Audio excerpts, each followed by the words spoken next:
Hello, my dear students of grade 10. Welcome to today's lesson. Today I am going to start a new lesson, that is the 9th lesson of your grade 10 science textbook, Resultant Force. From the topic, you all know it is a physics lesson.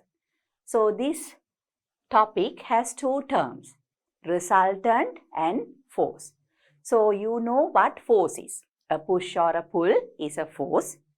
And resultant force means there has to be more than one things that either get added up or get subtracted. So then you get the result of that. So that means there have to be more than one. So when more than one forces are acting on an object, the result of that or the final outcome of that is what we call as resultant force. And this gives rise to the motion of the object or maybe not. So that is what we are going to discuss here. And depending on the way how the forces are exerted on an object, there are different types of forces acting, and based on that, there are different types of resultant forces. When I say types, different instances. We will see what they are. So if we look at the contents, resultant force, the first one is the resultant of several forces. So this is what I told you all. More than one forces. So when there are several forces, there has to be an outcome of all the forces combined together. So that is what we are going to discuss under resultant force. And the way they are applied. So here you can see resultant of two collinear forces. So there should be two forces. Collinear means in the same line of action. So that is one type instance. The second one is resultant of two parallel forces. So again two forces, but you all know the meaning of parallel. The forces have to be exerted parallelly on the object. So resultant of two parallel forces and resultant of two inclined forces. Again the number of forces are two, but inclined forces. That means they are at an angle. So these are three different ways of applying two forces on an object. Collinear, parallel and inclined. So we will be discussing all these instances in this lesson. With that introduction, students, I will move on to the lesson. So first we have the resultant of several forces. You all have this picture in your textbook. So if you look at this example, now you can see here the first diagram, one person pushing a car. So you all know sometimes when someone is driving a car due to some kind of problem in the engine or due to some reason, the car might stop in the middle of the road. So obviously there's no way they can drive further. So what the person has to do is he has to get down and push the car. Either he has to do it or he can handle the steering wheel. Someone has to help him to push the car. Now, if just one person tries to push the car, let's say this person, now you're familiar with the force. Now, what is force? Push or pull. So, here he is going to push the car. What is the standard international unit of force? Newtons, capital N. And is it a scalar quantity or a vector quantity? It is a vector quantity. That means it has a magnitude as well as a direction. So based on that, you all know how to write force as well. Now let's say here this person exerts a force of 100 Newton. So magnitude 100 and the direction is shown to you. But is the car moving? Car is not moving. It's still stationary. That means the force that is applied is not enough to generate a movement. So that is not enough. So then what do? They use double the force. Let's say there are two people pushing the car. Now let's say here also both of them push with 100 Newton force each. Now here it was only 100 Newton. Now each person exerts a force of 100 Newton. So what is the total amount? 200 Newton. But still is the car moving? No. Still the car is not moving. So then, if you look at the third instance here, 3 persons pushing the car. So here again you can see they are all pushing the car in the same direction. So let's say again they all exert equal amount of force, 100 Newton, 100 Newton, 100 Newton. And now what happens? The car moves forward. So car moves forward. So here this 300 Newton force, why 100 Newton from all these people? It adds up because they are pushing in the same direction. So that makes the car to move. And it makes the people to push the car also somewhat easily compared to one person trying or two people trying. You all know this instance. So here, from all these 3 observations, what can you understand? You can see when there is one force, a single force. 2, the forces get added together. So you are applying more force. Why? Same direction. Here you have to remember the direction, students. In the third one, 3 forces in the same direction. Because of that, all these forces get added up together. 100, 200, 300. So 300 Newton in the same direction. So this 300 Newton is the resultant of these 3 forces. There are 3 individual forces acting on this car, but all of them together get a work done. So there all the forces combine together and give rise to one single force. So 3 forces, one single force. And this is what we call as resultant force. So throughout this lesson, we will be discussing about the resultant force. One single force that gives rise to the sum of all the forces acting on an object. Is that clear to you? So with that understanding, I will move on to the next slide. The result of many people exerting forces in the same direction. So I told you all students, it has to be the same direction. That's very important. Is that all the forces add up to give a larger single force. So this is also important. When the forces are in the same direction, they all get added up. The forces add up to give a larger single force. So that is important. So here, when you have the car, we will take this as the car. 1 force, 2 force, 3 force. All of them add up together and give the resultant. Resultant force. So then the object or the car moved. So if you ask the question, or if someone asks you the question, what is a resultant force? You can answer it this way. When more than one force is applied, so that's one point you have to remember. When more than one force is applied, the single force that gives the same result as that of all the contributing forces. So when more than one force is applied, the single force that gives the same result as that of all the contributing forces is known as the resultant force of the individual contributing forces. This is how you define resultant force. So you have to remember this, student. What a resultant force is. Very important. So when more than one force is applied, the single force that gives the same result as that of all the contributing forces is known as the resultant force of the individual contributing forces. So we have looked at examples here.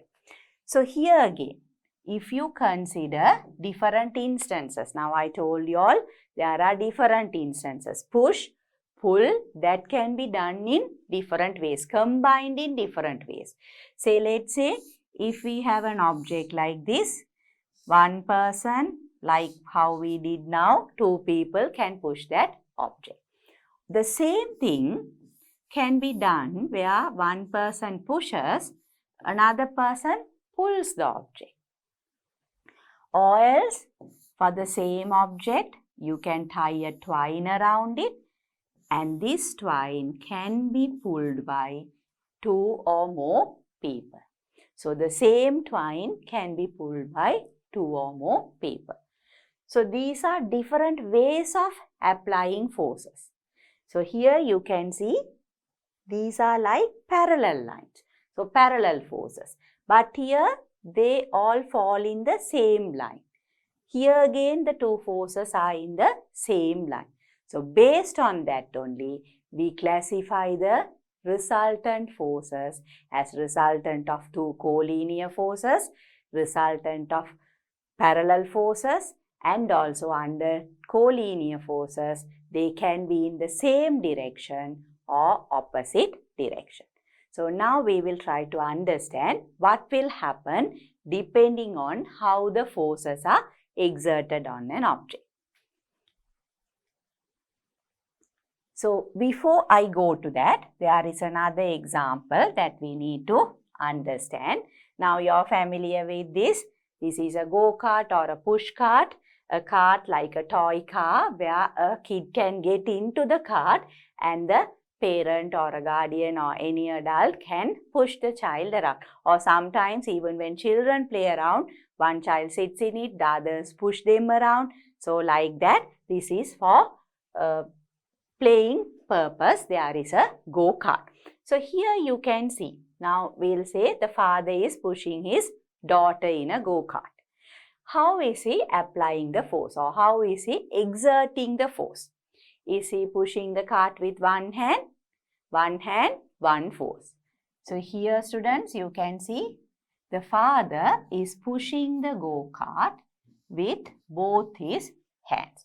So, if we take this as the go-kart, it has a certain weight. The cart with the child has a certain weight. So, the father has to exert a force so that he can push that weight. So, if he used just one hand, it would have been just one force. Now, what does he do? He pushes with both hands. We will say he applies the same amount of force with both hands. Say 50 Newton each. So, there, because both are in the same direction and it is applied to the same object, we have a resultant that is going to be the sum of the two forces. So, F1 plus F1. That makes work a little bit easy.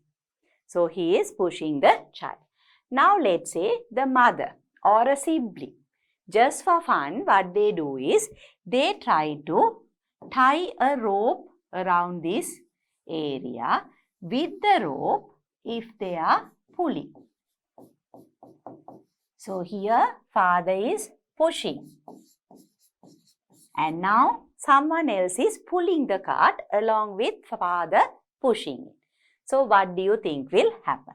There will be another force, let's say F2, acting in the same direction. Now, you all can see students, the two forces are acting this way. F2 is also acting in the same direction. They are being applied or exerted at different points of the cart, but still they are all acting in the same direction. So, what will happen? All the forces get added up. So, here the resultant is going to be F1 plus F1 plus F2. But these two are push and that is going to be a pulling force.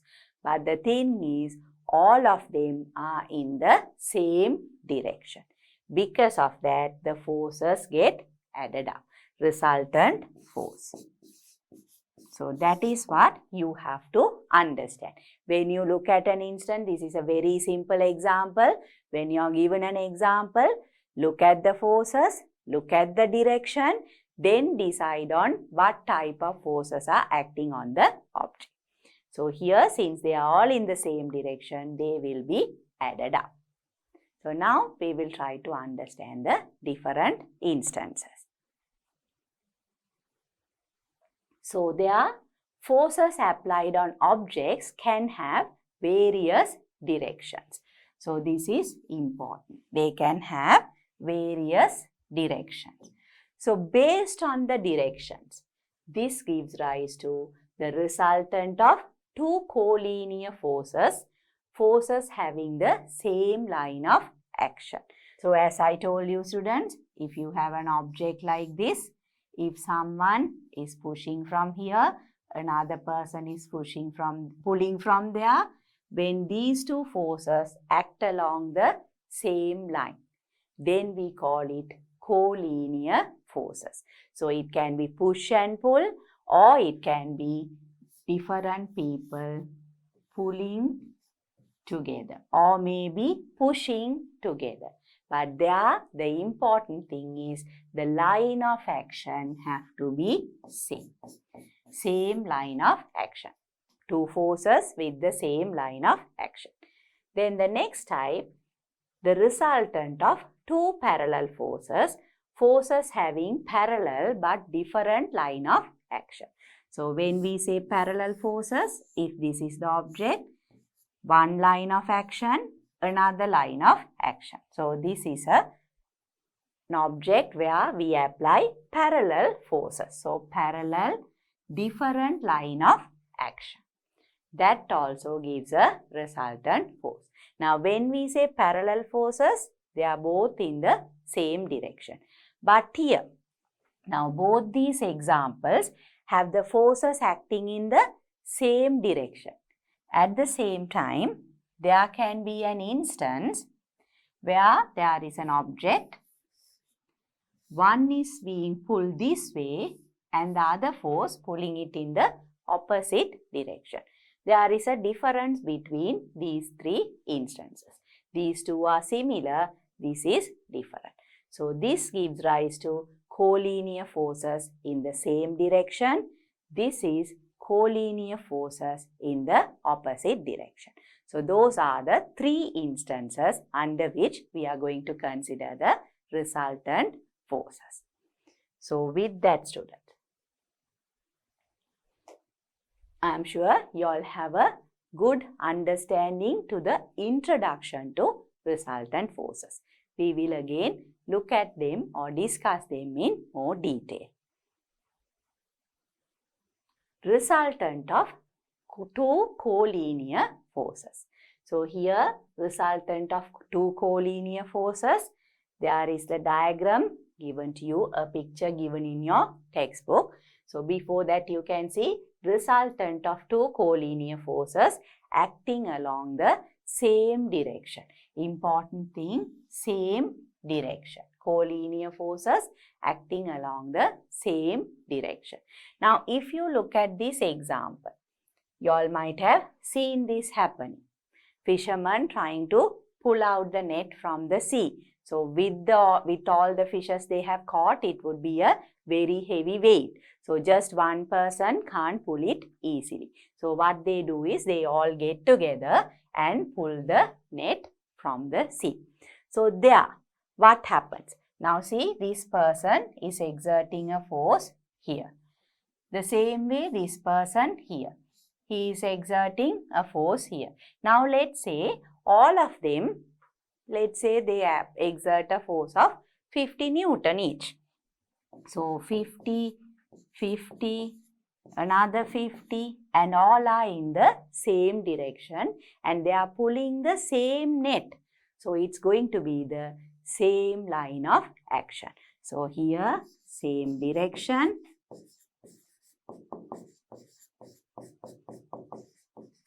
Same line of action.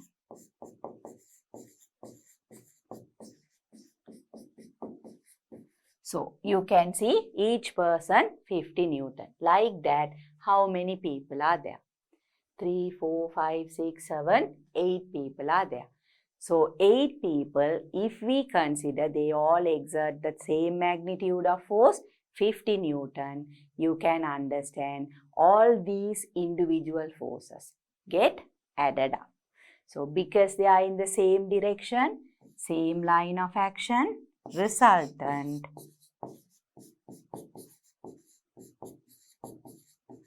force is the sum of individual forces.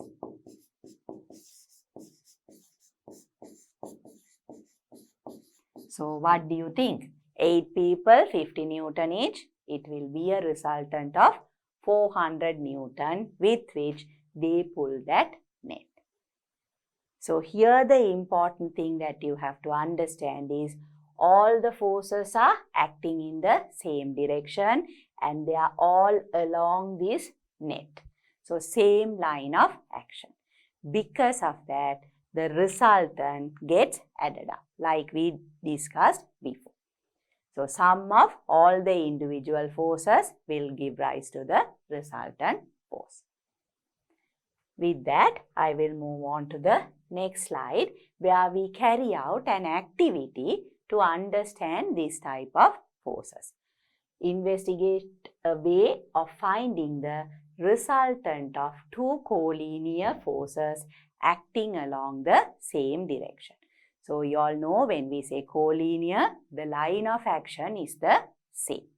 And here they have to act along the same direction, same line of action. So the resultant will be the sum of all the individual forces. That is what we are trying to investigate here. So for this activity, we need all these materials. We need a trolley.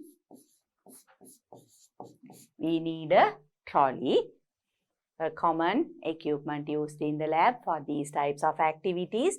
Then we need Newton balances. So here we will actually need 3 Newton balances. So we need 3 Newton balances. Then we need pulleys.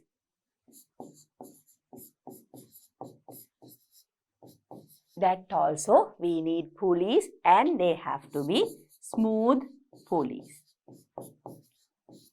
When we say smooth, there is less friction. So we avoid friction, we need smooth pulleys and also we need rings, metal rings. So we need to connect all these together. Trolley is going to be our object. We are going to use the Newton balance to apply the force and pulleys and the rings to connect the setup so that we get the resultant of two collinear forces acting in the same direction. Now we will see how we can do the activity. So this is the activity that we are going to do. This picture, the diagram is given in your textbook. So first look at this one. You can see here, this part, this rectangle indicates the trolley.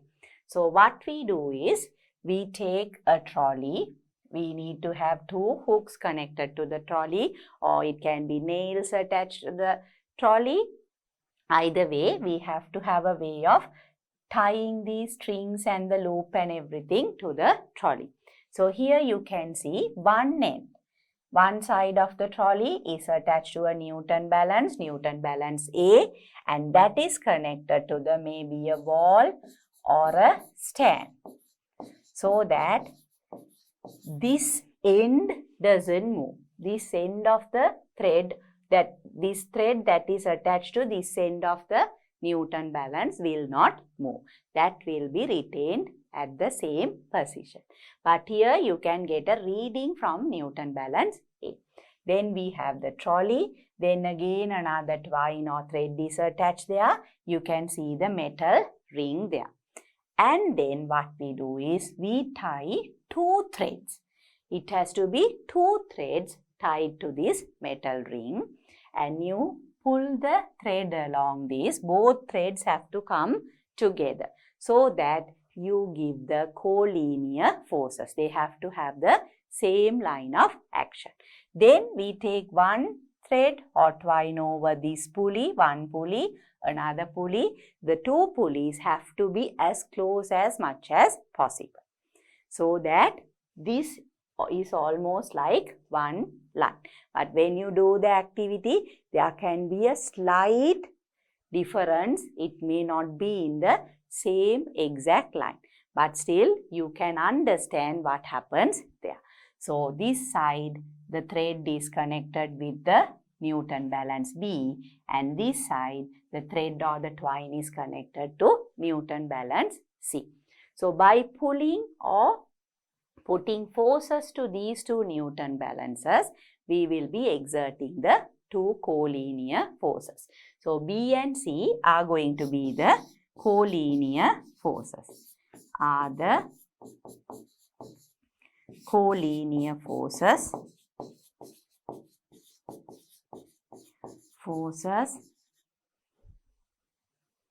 acting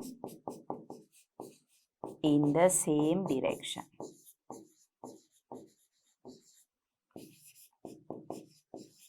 Collinear forces acting in the same direction. The same activity is shown here as well. This is how you make the setup. So here you can see it's either attached to the wall, or as I said, you can even use a stand to tie this end of the twine, and then Newton balance A is attached. So Newton balance A will not be moving, but you will be able to get a reading there. Then we have the trolley on the table. It has to be a horizontal, smooth table. Trolley is placed on that. Then here you can see the thread is connected to the ring. From there, two twines are connected to Newton balance B and C. So this is where, this part is where we apply the two collinear forces in the same direction. Is that clear to you? So then what we do is we exert different forces. Say 1 Newton, 1 Newton, 2 Newtons, 2 Newtons. Like that, we change the magnitude of force. We apply forces from both the balances, and you have to get this reading of Newton balance A. This is what is going to happen. Now the method, I will read it again. Place the trolley on a table. As I told you all, it has to be a smooth horizontal table. You all know why it has to be smooth. Less friction. Why horizontal? So that the force exerted is in the same line and direction doesn't change. And if the table was a slope, then of course that can have an effect on the movement of the trolley. So to avoid all those, we use a smooth horizontal table. Fix the ring to one side of the trolley. Attach two strong strings to the ring. So you are going to attach strings. I told you all as thread or twine, everything refers to the same thing. It has to be strong so that it doesn't break off. When you exert the force, it shouldn't break off. So to do that, you need to use strong strings, have to be attached to the ring. Pass the two strings over the two pulleys. Connect the two Newton balances B and C to the other ends of the strings. Fix the other end of the trolley to a wall through the third Newton balance. Apply two forces from the two Newton balances B and C. So this is how we are going to apply the forces. Record the readings of the balances. Record also the reading of the balance A. So here the balance A is going to show you all the resultant of forces B and C. I will explain that. Find the relationship between the reading on the balance A and record the readings recorded from B and C balances. Applying different forces from the B and C, repeat the activity several times and find the relationship between the measurements. So here this is important. You are going to find the relationship.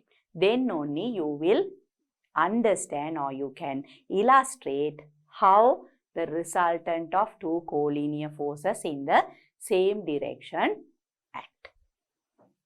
So I am sure you have understood this activity clearly, students. So we will go to the lab and carry out this activity now. Okay, students. So now we are going to do this activity to understand the resultant of two collinear forces acting in the same direction.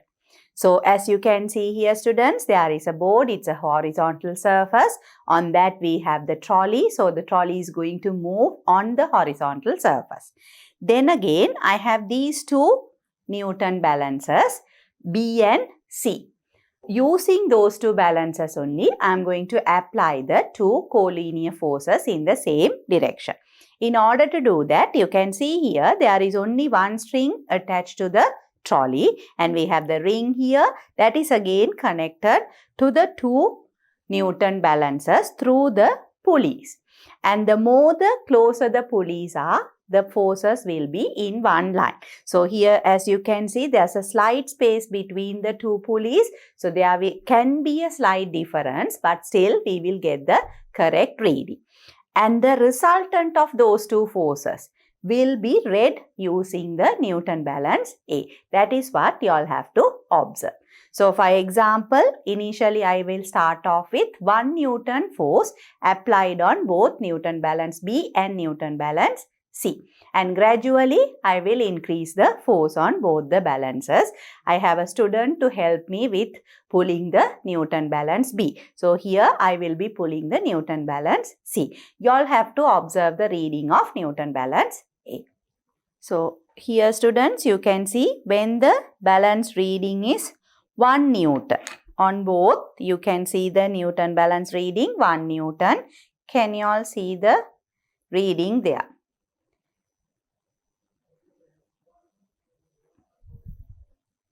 So then if we make it to 1.5, then can you all see the reading? Newton balance A, it's 3 Newtons. Then again I will make it to 2 Newtons.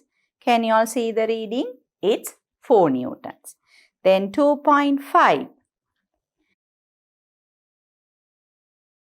So now you all can see students, when the balance B and C have a reading of 2.5 Newton, you can see that Newton balance A shows a reading of 5 Newtons. Is that clear to you all? So then we will let it to relax. Okay students.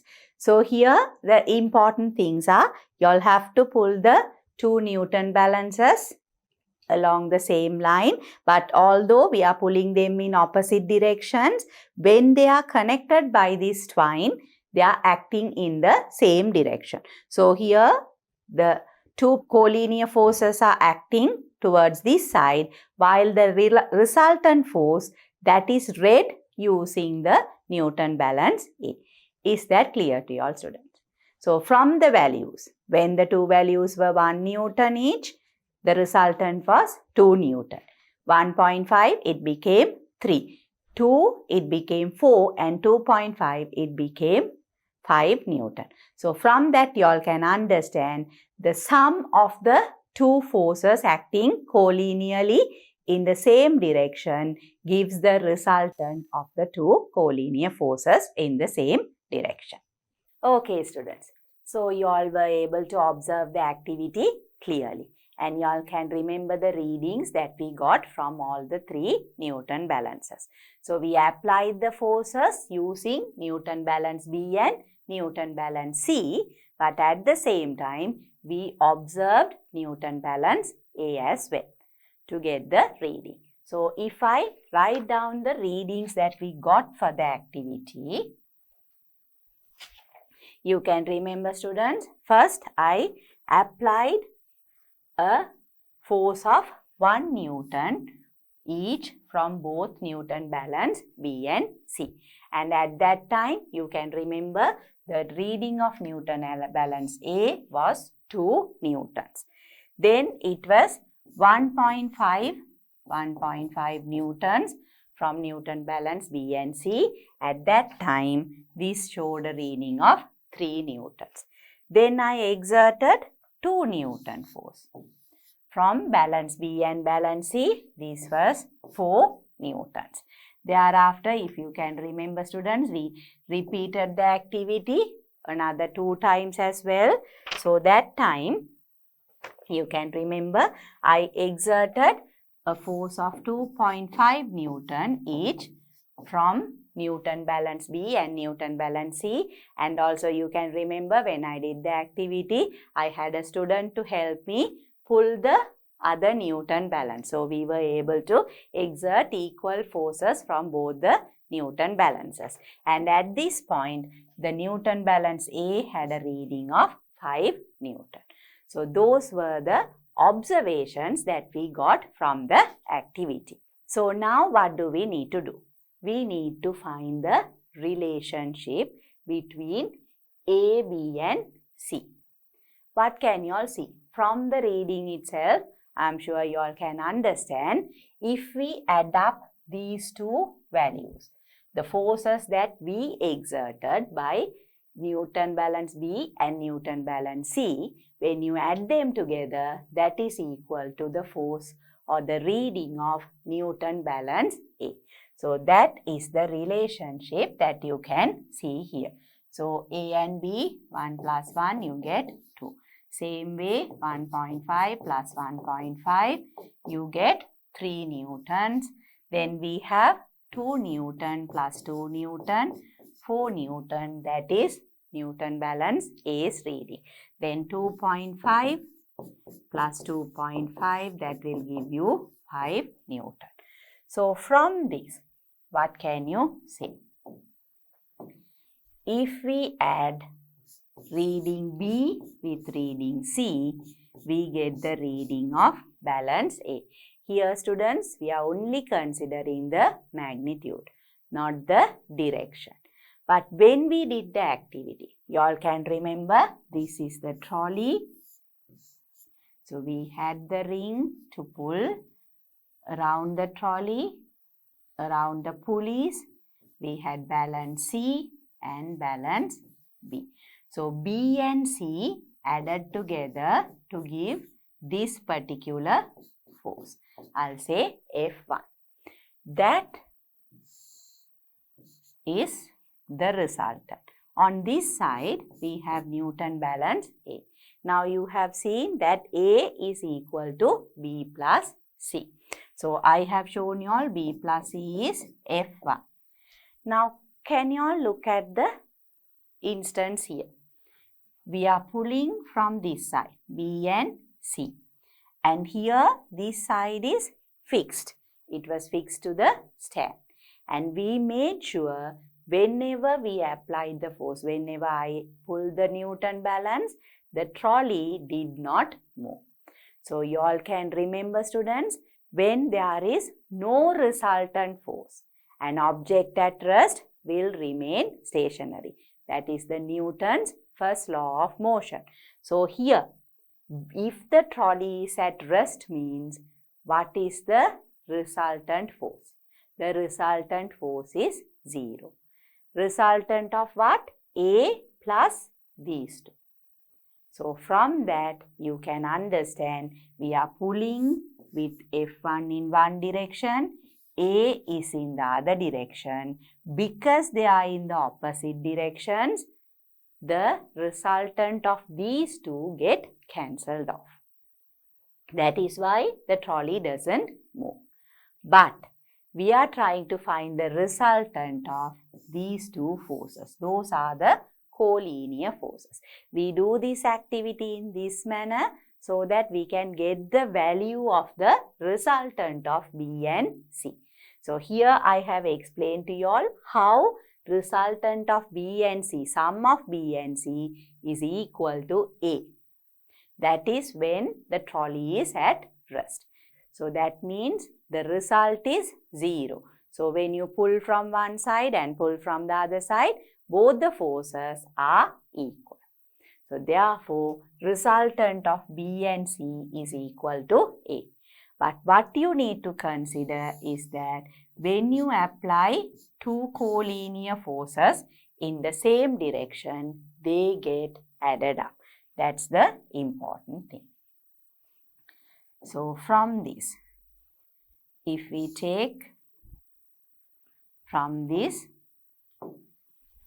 if we take the trolley,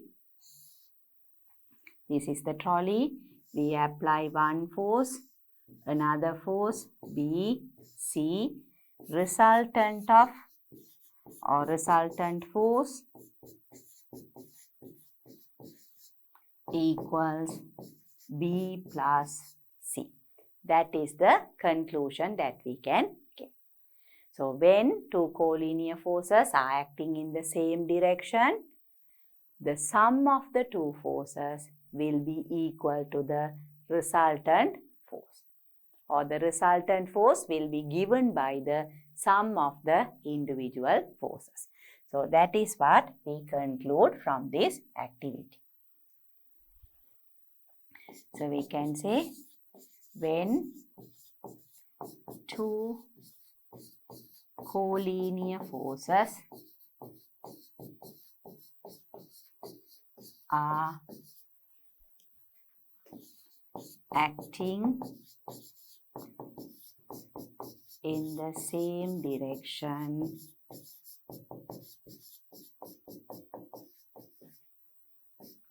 the resultant force is given by the sum of the individual forces.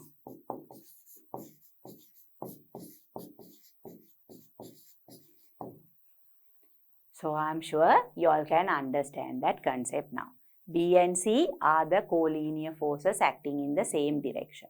Because their forces get added up, that is the sum of the two forces, that gives the resultant, that was equal to the force acting in the opposite direction, that is force A. So, that is why the trolley did not move during the activity. And that is when we got the readings of the three balances. So, from that, you should be able to conclude this. The resultant of two collinear forces acting in the same direction is equal to the sum of the individual forces. With that, I will move on to the next slide. When two collinear forces act along the same direction, the resultant of the two forces is equal to the sum of the two individual forces with a direction in the direction of the forces. So, this is very, very important. You all have to remember that. If we try to understand that here, now if this is an object, when there are two forces acting like this, say B and C. So, there the resultant equals B plus C. So, if we have, let's say, 5 Newton and 5 Newton, that is equal to B, that is equal to C. Both forces are equal. In the activity also, we applied equal magnitudes of force from both the balances.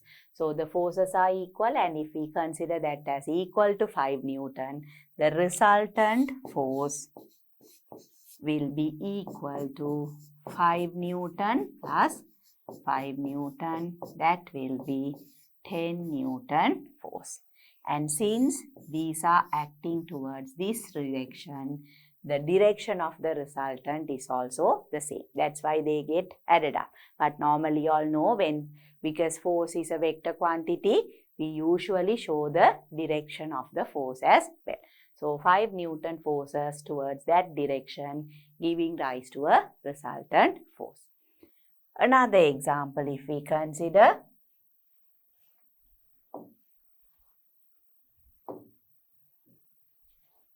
now here again a similar object. Here what happens is a push is given from this side, a pull is given from this side. But you can see both of them are in the same direction.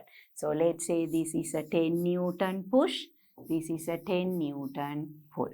So, what is the resultant force? Resultant force is going to be 10 Newton plus 10 Newton So 20 Newton. Again, as I told you all, if we show the direction, it's going to be like this, towards that direction. Is that clear to you all now? So both forces can be applied along the same line of application. It's the same line of application. From the same point, you can pull the object. Or one can be a pull and the other can be a push. Or both can be push. That is also possible. Another instance, if you have an object like that, and if you apply two forces, let's say 10 Newton and 5 Newton. So here again the magnitudes also need not be equal all the time. Only thing is same line of action, same direction. So here the resultant force is going to be 10 Newton plus 5 Newton. Resultant is what? Sum of the individual forces acting in the same direction. So sum of 10 Newton and 5 Newton. So it is going to be 15 Newton. And the direction also is going to be the same. These are all the possible instances. So when someone pushes a go-kart with one force, one hand, another person pulls it, then of course the forces are going to be collinear forces acting in the same direction. So these are all different examples. So I am sure you have understood these calculations well. Now we will look at some examples where we do some calculations related to the resultant of two collinear forces acting in the same direction. So example 1. Two children are pulling a thread connected to a box placed on a table in the same direction. So if we show that in a diagrammatic manner, there is a box and two children are pulling. Two are pulling. So two children are pulling a thread connected to a box placed on a table in the same direction. The force applied by one child is 8 Newton. So let's say this child applies a force of 8 Newton while that of the other child is 6 Newton. So this child is applying 6 Newton force. What is the resultant force with which the children are pulling the box? So here you can see they have the same line of action, same direction. So collinear forces in the same direction. Then if you calculate the resultant force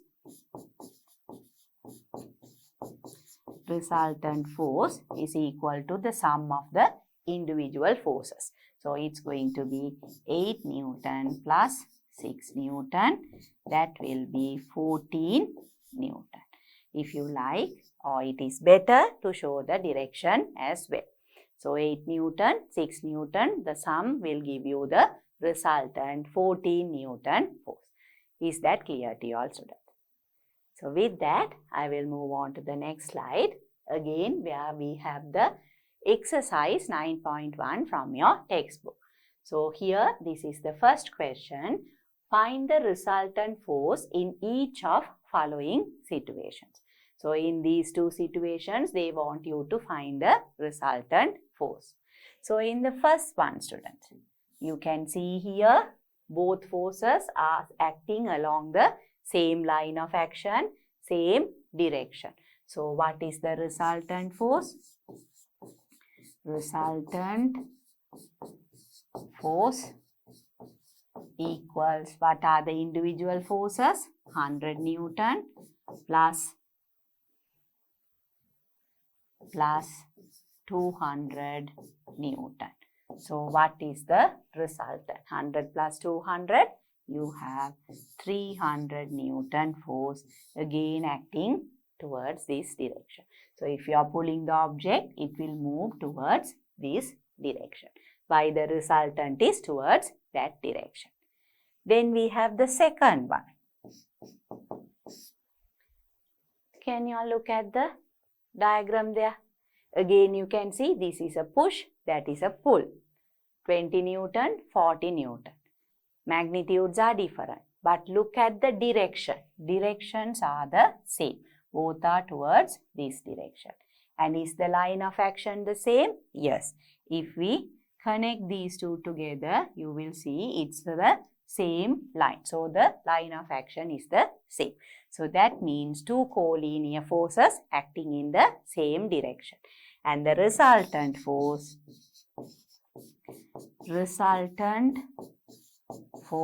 is going to be what? Sum of the individual forces. So one is 20 Newton, the other one is 40 Newton. You can also show the direction. That means 20 plus 40, 60 Newton in the same direction. So the object will move towards that direction. Is that clear to all students? I am sure you also got these correctly. Calculating the resultant force of two collinear forces acting in the same direction. I will move on to the next question, second one. Again, when you all read the question, if you can draw it as a diagram, it will be more clear to you all. A child is pushing an object placed on a table with a force of 5 Newton in a certain direction, while another child is pulling it in the same direction with a force of 7 Newton. What is the resultant of these two forces? So here we will say this is the object. There are two children pushing and pulling. So here you can say pushing an object with 5 Newton. So let's say I will show that here. Pushing. So this child is push, that is equal to 5 Newton force. Then the other child is pulling in the same direction. So this child is going to pull. So here pull, same direction, and that is equal to 7 Newton. So it doesn't have to be always that direction. Normally we are used to writing towards that direction, but even this, that is a push, this is a pull. So the important thing is the push and pull are in the same line of action. They are both towards the same direction. So then, what is the resultant of these two forces? So resultant of the two forces of the two collinear forces in the same direction, that is equal to what? 7 Newton this way plus 5 Newton, that also in the same direction. So the resultant will be 7 plus 5, 12 Newton towards this direction. So is that clear to you all students? Different instances. So students, so far we have discussed what resultant force is, and we have discussed the resultant of two collinear forces acting in the same direction. With that, I will finish this chapter, and in the next chapter, I will discuss with you all the resultant of collinear forces or two collinear forces acting in the opposite direction. And thereafter, we will proceed to discuss the resultant of parallel forces.